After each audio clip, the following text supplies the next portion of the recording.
All right, ladies and gentlemen, I need to make an apology out for all the ones who were waiting on a My Hero Academia reaction, and I come home and I refresh the page so it can have the pages have the chapter ready, and it turns out that what I thought was merely me having to wait one day for that chapter to come out apparently extended because My Hero is still on break.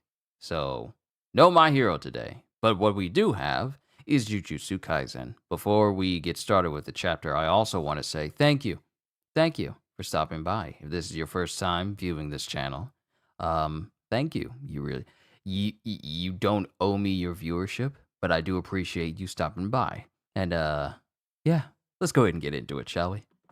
Yo, peoples! Kyushu92 here, and welcome back to yet another Jujutsu Kaisen chapter reaction and review. Last we left out on, Yuta Okotsu was clashing with Sukuna, and in the process, he triggered his domain. Yuta triggered his own domain expansion, which is called, dang it, I forgot what it was called. Authenticity and mutual love.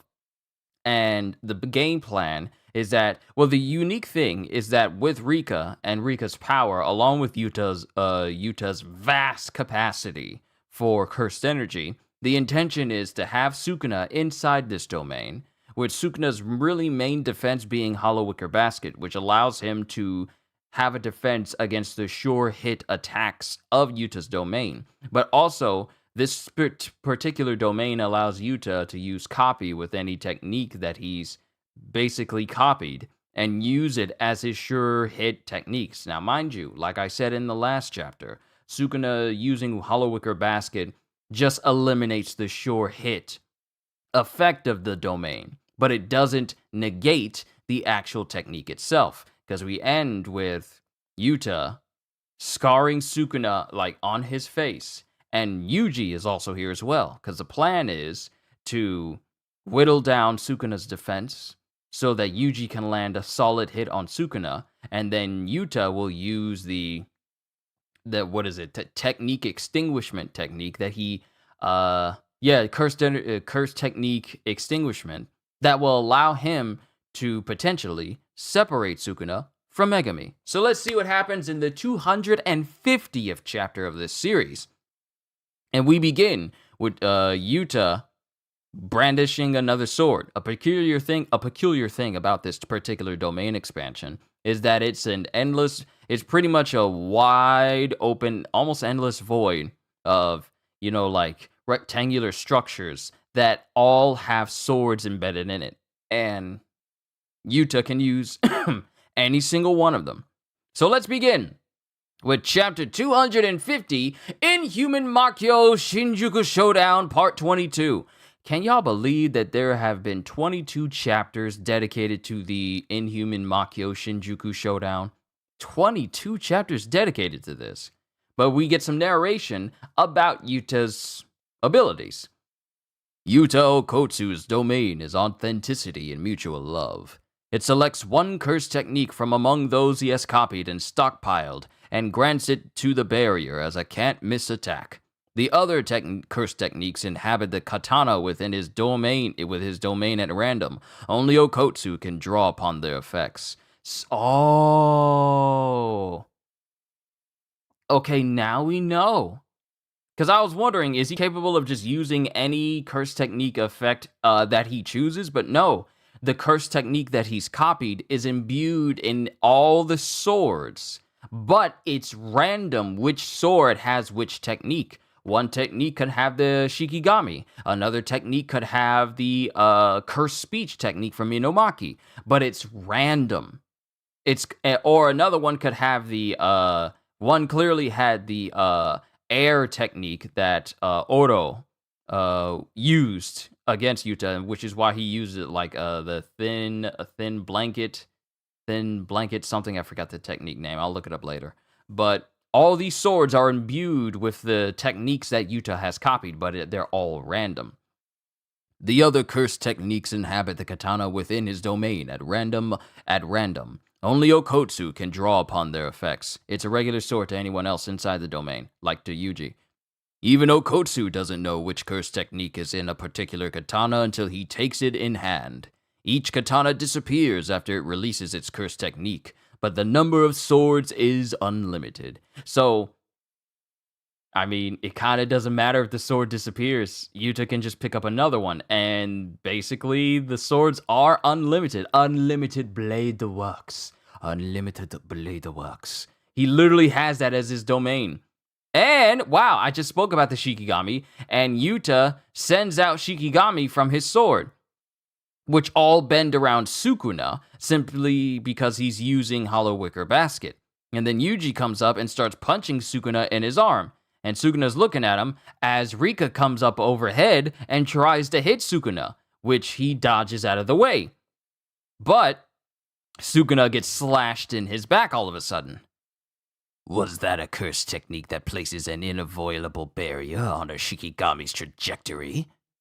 Because Sukuna did get cut in the back, and it shows Yuta up in the air, a distance away from Sukuna, and he's upside down. Kind of like something Gojo would do, but not to the degree where he's just floating in the air. He's just overhead.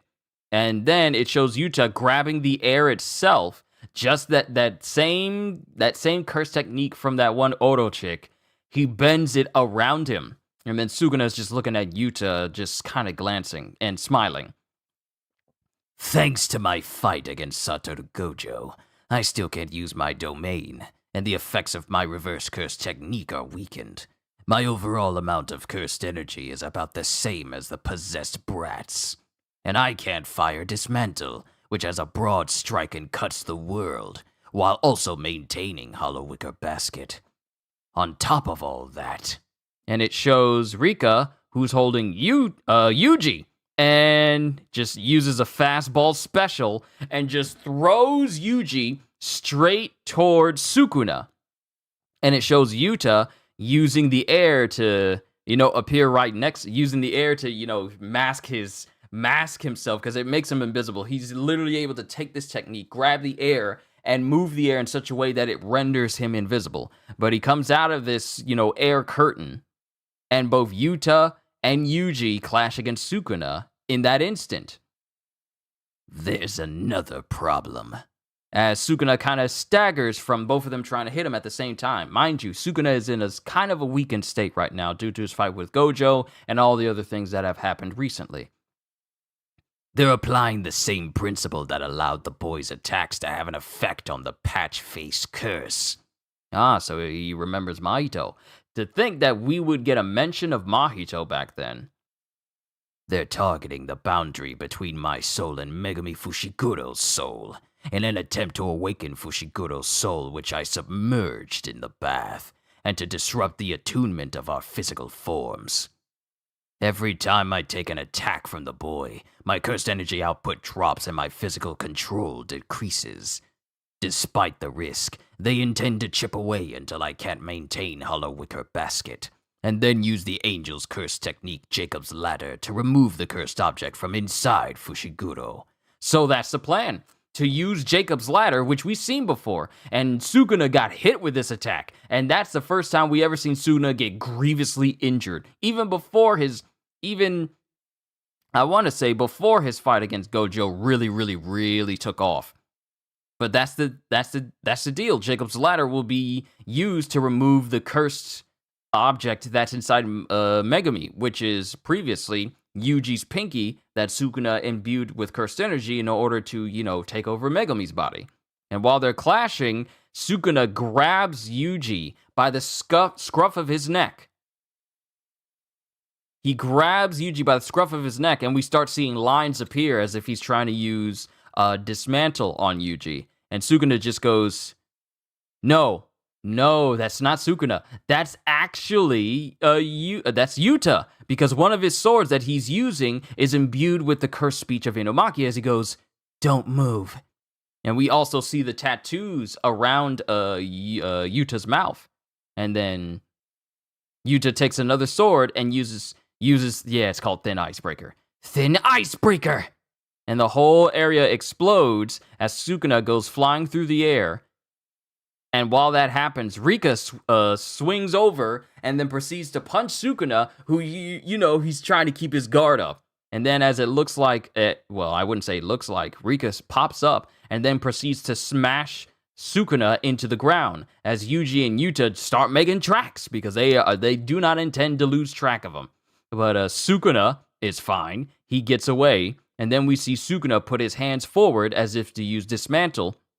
And he tries to use dismantle against both, Yuji and Yuta, and they both get hit with slashes. But, they're tougher than most people, so they're able to survive. And as that happens,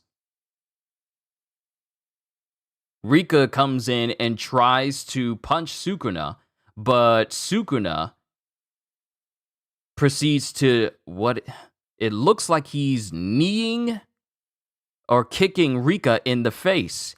Oh no, he's actually has his hand on Rika's hand, and he tries to use dismantle against Rika's hand and winds up slicing off several fingers.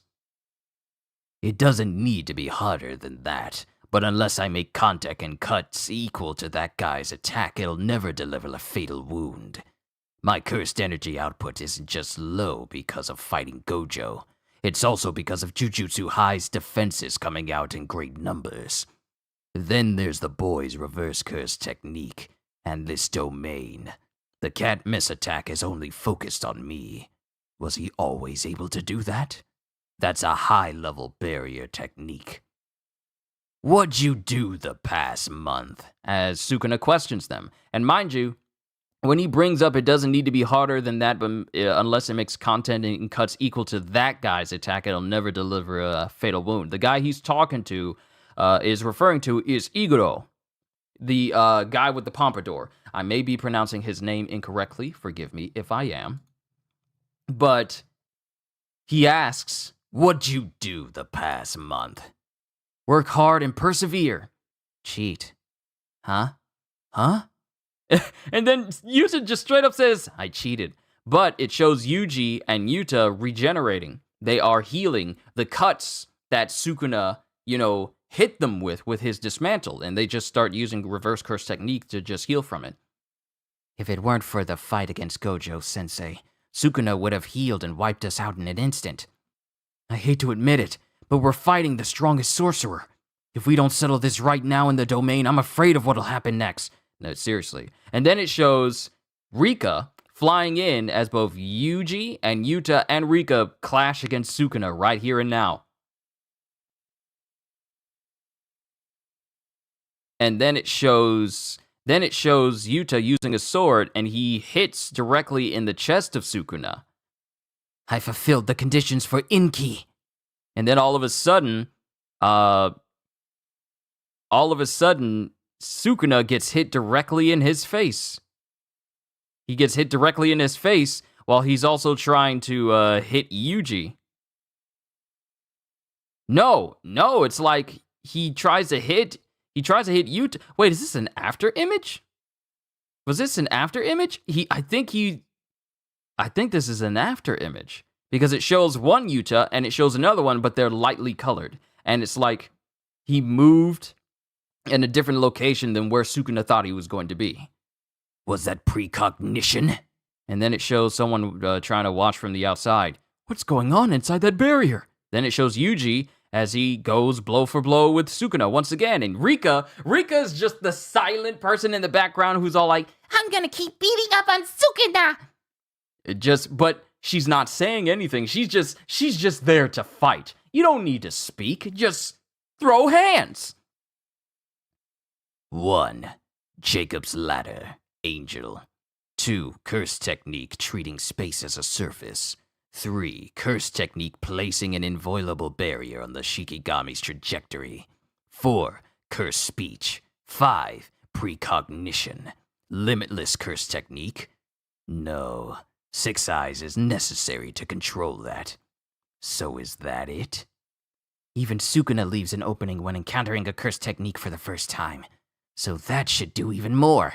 So, Sukuna has been paying attention to the curse techniques that Yuta has been using. And so far, the amount of curse techniques that Yuta has completely shown off has been 5 techniques. Jacob's Ladder, a curse technique treating space as a surface, which is from the one Oro chick. I keep saying I'll have to look at chat to see if I was correct in calling her Oro or Uro, but her air technique, curse technique placing an invulnerable barrier on the Shikigami's trajectory, curse speech from Inumaki, and precognition. Hold up, this man got straight up precognition as a curse technique? Where did he get that from? Just straight up precognition? Who had that? Did I forget someone who had precognition as a curse technique? Limitless curse technique? No. 6 eyes is necessary to control that. So is that it? Even Sukuna leaves an opening when encountering a curse technique for the first time. So that should do even more. As Yuta takes a sword, this is it, as he starts rushing Sukuna. And then he makes himself, he pulls a surface of air in front of him to mask his attack. And then a sword comes straight through. And Sukuna catches it. He catches Yuta's sword, but then they're just standing there. And then Yuta says, cleave. And then lines start to appear over the body of Sukuna. Yuta has copied Sukuna's cleave technique. This is my... And Sukuna's standing there as his whole body is being cut all over. Now remember, his reverse curse technique has been weakened, so he's not going to heal as fast as Yuta and Yuji. This man just copied the technique of the strongest sorcerer. He just When did he copy it? In the middle of this domain? That's the end of the chapter, to be continued. Let me see what you guys have said. Let me look at all y'all. Just an average viewer? You are never an average viewer. You are never average. Never think you're average. But yeah, you're really early. Snow, good to see you. Ogata, CDs, good to see you. So do the techniques transfer to another sword? No. Each sword houses a technique. I got 7 people watching? Hey, everybody, if you're new here, it's good to have you. But what the technique has been described at the beginning is that with his authenticity of mutual love domain expansion, every copied technique that Yuta has, copied, is imbued randomly in any number of the swords that he has out there. And mind you, it's also been stated that the number of swords that Yuta has access to is basically infinite. But every time Yuta uses one of the swords, it disappears, it just disintegrates. But the amount of swords he has access to in his domain is unlimited. So there's an unlimited number of combinations of different swords he can get his hands on, and each one is randomly, singularly imbued with a technique. It's not going to be multiple techniques on top of one sword. It's each individual sword has one particular technique, but it's random. Yuta doesn't know which sword is going to do what until he touches it. As soon as he touches it, he knows instantly what technique is. He knows instantly. So that's kind of broken when you think about it, because how many techniques has he copied? We only know of currently 5. 1 is the Jacob's Ladder from the Angel. 2 is the air technique from, you know what, I gotta look her name up because I'm tired of calling her Oro. Is it Uro? Yeah, it's Uro. Takako Uro. I know one of y'all said this in my last reaction, but he copied her technique. He also copied a curse speech from Inumaki. He has a curse technique that just straight up gives him precognition, which is something that I kind of need to look into, because I don't know if we know of anyone who has precognition. Hold on. I want to look this up. Let me see what you guys have. Let me actually look at chat for you guys. Great. Pages are not. Okay. Okay. All right. For some odd reason, didn't want to load anything for me. CDs. Hey, what's good? Same old, same here. I was in the middle of my exercise until I seen Kyushu live. Couldn't miss this JJK stream, so it looks like Kyushu in the Super Bowl spirit. Kinda, this was the color scheme for us band members and choir members at church, so I wore a jersey. It's not necessarily like an official team jersey, but you know. So that means Sukuna has certain amounts of energy, or it's due to Megumi, he has a limited amount of energy. That's why Sukuna is feeling weak. Well, CD's, going back to it, he's actually been kind of weakened due to his fight with Gojo. Because as it stands right now, since he fought Gojo, he has not been able to erect his Malevolent Shrine domain expansion. He hasn't been able to use it. That fight with Gojo seriously messed up his ability to even use his own domain expansion. All he has left is just his basic techniques that he's been using. Dismantle and cleave. And he's been using only those because Gojo messed him up. But also, because of that, actually, you know what? It's best if I just read from Sukuna's words right then and there. My cursed energy output isn't just low because of fighting Gojo, it's also because of Jujutsu High's defenses coming out in great numbers. Then there's a boy's reverse curse technique in this domain. The can't miss attack is only focused on me. Was he always able to do that? That's a high level barrier technique. Let me go back to it further when he was saying, let's see, they're targeting the boundary between my soul and Megumi Fushiguro's soul in an effort to awaken Fushiguro's soul, which I submerged in the bath. And also tried to submerge even further by killing Megumi's sister, who was taken over by Yorozu, and to disrupt the attunement of our physical forms. Every time I take an attack from the boy, my cursed energy output drops, and my physical control decreases. Every time he takes an attack from Yuji, his control is getting worse. Despite the risk, they intend to chip away until I can't maintain Hollow Wicker Basket. So it's not just it's not just the hold that he has on Megumi that they're chipping away at. It's his overall cursed energy output. Because if they get his cursed energy output to a point where he can't sustain Hollow Wicker Basket, he is left at the mercy of the sure hit attacks of the domain. And he won't have any defense against it. And then use the Angel's Curse technique, Jacob's Ladder, to remove the cursed object from inside Fushiguro, which is the cursed finger that he shoved in him. So going back even further, he says, thanks to my fight against Satoru Gojo, I still can't use my domain, and the effects of my reverse curse technique are weakened. My overall amount of cursed energy is about the same as the possessed brat's. And I can't fire Dismantle, which has a broad strike and cuts the world, which also while also maintaining Hollow Wicker Basket. So, he can't use the absolute top output of his Dismantle, because that would mean sacrificing being able to use Hollow Wicker Basket. His cursed energy output is no longer at a level where he can use both techniques and still be fine. He has to choose one or the other. And as it stands right now, the best thing for him is to use Hollow Wicker Basket so the sure hits don't actually hit him. And there's no opening for him to even use full-powered his maximum Dismantle because everyone just keeps running them hands. Rika's not giving him a chance to react, not giving him a chance to fully breathe. Yuta keeps coming up on him, and Yuji is just, making sure that Sukuna's defenses just keep staying erected. And since Yuji keeps beating up on him, it's also chipping away at him. And to cap things off for this chapter, Yuta uses Sukuna's very own technique against him. Cleave.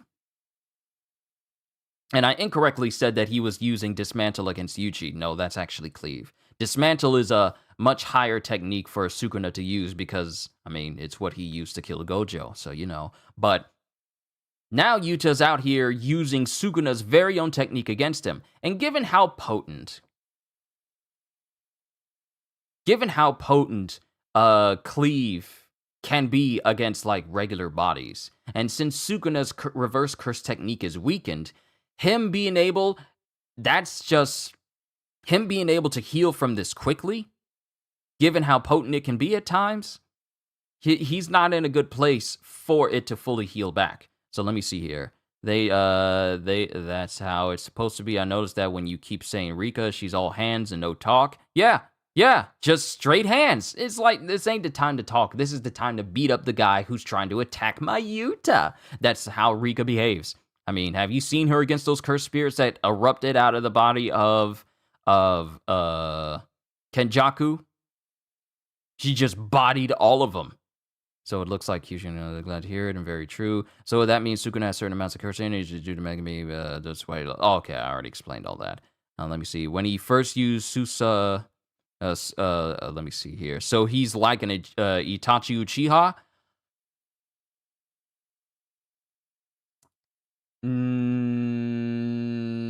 I mean, if you think about being able to copy techniques and whatnot, I mean, sure, you could see it that way with the Sharingan or whatever. However, Yuta takes it a step further because I explained this. I'll explain this for all those who are new here and viewing this for the first time but didn't watch my previous reaction. What Yuta does, basically his innate technique is copy. So what that does is it takes what we know of like Sharingan or people who are able to copy other techniques in different series and whatnot, and he's basically able to copy it. But he takes it a step further in the fact that he's able to copy the innate techniques of others. Now, I explained this the other day. I explained this last week. What Yuta is doing is basically along the lines of if Itachi was capable of copying the Kekkei Genkai techniques of other ninja.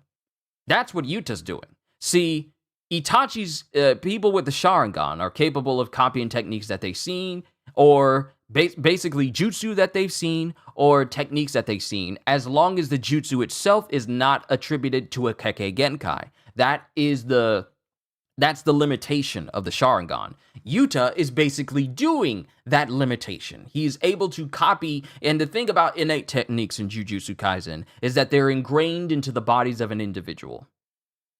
They are ingrained, they're literally imprinted into that person. So as they grow with that technique and it gets stronger and stronger, that becomes more attuned to that individual person, like Nobara's nail curse technique, or Choso's piercing blood technique, or even Satoru Gojo's limitless. Those are innate techniques that are unique to the individual, but Yuta's out here with the ability to just straight up copy these ingrained innate techniques and use them for himself. Now, mind you, they still have their limitations. However, but since he has Rika with him, he's able to circumnavigate around some of the limitations of that, which is why when he uses cursed speech from Inumaki, his throat isn't hurting when he uses it, because as long as he has Rika as a subsidiary, as an extension, like an external battery, an external unlimited battery, he's able to use these innate techniques without incurring the limitation repercussions of it. Inumaki, when he uses cursed speech, he's got to keep his throat clear, and sometimes if he uses it too much, his throat just straight up tears, and he starts bleeding from the mouth. But Yuta's never had to deal with that limitation because he has Rika. And since he's in his domain, he is capable of using any of these techniques at any time. Sure, it's random, but he's able to use it as an attack with any of these unlimited swords. That's what Yuta can do. And mind you, the thing about Yuta is that his cursed energy capacity exceeds Gojo's. As much as we hold Satoru Gojo on a pedestal, being the strongest there is, and he had every right to be at that top spot, his cursed energy capacity is lower than Yuta's.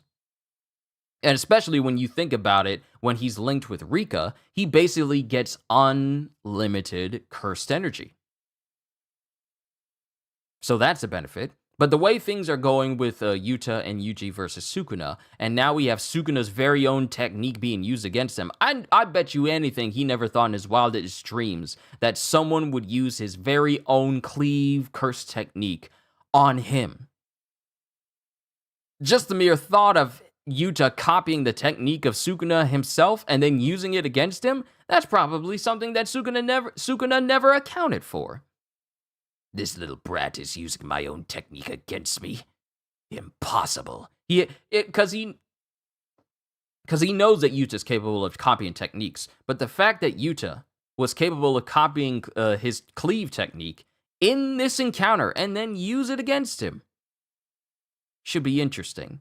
And we're also not going on break for this chapter. So overall, I'm looking forward to what happens next. You guys know how I am. I'm not going to make assumptions on thinking about what's going to happen next because anything can go topsy-turvy at a moment's notice when it comes to this story. So I don't want to put all my eggs in one basket of like, oh, they're going to beat Sukuna right here and now inside this domain expansion. We don't know. It is best to keep an open mind about what can possibly happen. Think of the possibilities. Think of the possibilities of Sukuna getting out. Think of the possibilities that they actually take down Sukuna and separate him from Megumi. But then we also have to deal with Sukuna in his other body while Megumi is free. There's a lot of possibilities, a lot of variations, a lot of things to consider. So I'm not going to say like what I think is going to happen simply because that's just how unpredictable this series is. You think something good is about to happen for, I won't say heroes, but the people who are trying not to die. You think something good will happen.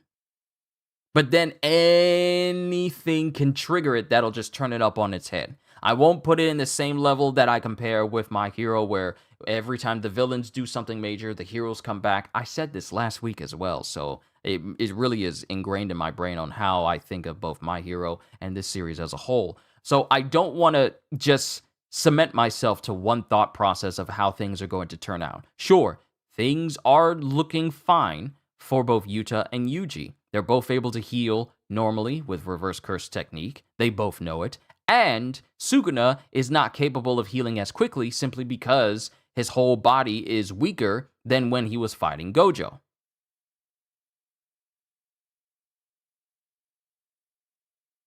So I'm not going to say that things are looking good for Yuta and Yuji because anything can happen. Especially with Sukuna inside of his previous state that he was back in 1,000 years ago.